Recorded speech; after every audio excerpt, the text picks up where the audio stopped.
Hello, my name is Marek, and I'm continuing my series on simplifying men's relationships. And today, I want to talk about quite a hefty topic: simplifying men's relationship with creativity. So this reflection was inspired by actually a book that I'm reading. It's over here called The Nudge, and in it, what there was an example of how I don't know if you've seen it in especially in European airports. There's this like little bug in a men's urinal. And when I used it, I thought, hold on a second, am I drunk? Am I hungover? Am I seeing things? But as it turns out, there's a reason why you have those bug thingies etched into the men's pissers, for the lack of the better word.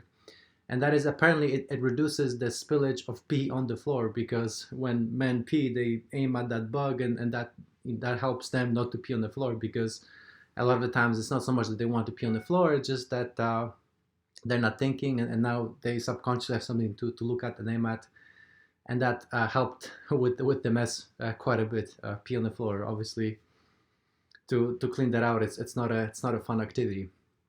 And so what this made me think about is actually a client that I'm coaching and who hired me to help him with writing a book. And one of the things we came up with was just having 5 minutes per day, just 5 minutes per day, to help him edit his book, because it's something he finished, but it just kept sitting on this shelf, and he knew that he was meant to publish this book, but for whatever reason he just couldn't make it happen, and so that's why he hired me. And so one of the things we came up with is that simple thing, just 5 minutes per day to edit his book. And to be honest, when we came up with that plan, I thought that, hey, well, this is just enough to get him going, but probably next time we meet, we'll have to bump it up and just kind of get a little bit something for him to get a flavor of actually doing the work, and that will inspire him to find more time, and maybe bump it up to like an hour or so, because that would be it. That's what I thought in my mind would be the appropriate time to get the task done. But as it turns out, when we met at our next meeting, he was like, "Oh, thank God, this is perfect. This 5 minutes ends up being more like seven by the time I close everything out. But this 7 minutes is exactly what I need."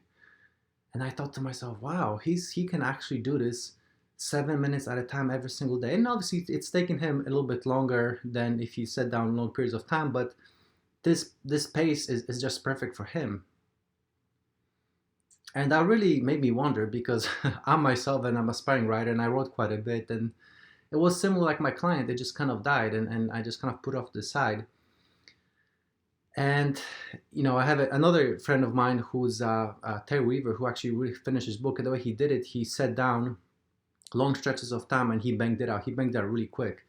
And in my mind, I thought that's the way you do it. You gotta sit down and bang it out. And if you can't sit down and bang it out, that means that the book is not there. But that's obviously true for some, as is from my friend. But for me, somebody who just wasn't able to produce all that content in long periods of time, I thought to myself, well, how about if I just set aside like my client, instead of 5 minutes, let me make it just half an hour.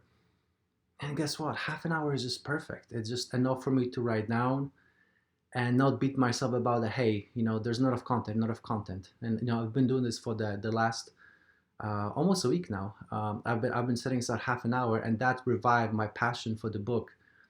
Something that, quite frankly, died for about 3 months. I mean, I had 3 months of writing, then it died for about 3 months, and now I'm back half an hour at a time, and so far so good. It just feels awesome. So my friends, if there's a dream that you feel God placed in your heart, and for whatever reason you did something and you lost momentum, don't make perfect the enemy of good. Find a minimum of time where you can make progress, a little bit of progress every single day. That's all that matters. A little bit of progress every day, and it might take longer, but the most important thing is, am I better off today than I was yesterday? Did I write more? Did I produce more than I did yesterday? And if the answer is yes, that's all that matters, because at the right time, at the right place, you will arrive. So my friends, if this message was helpful for you, please share, subscribe. Until next time, God bless, and talk to you soon.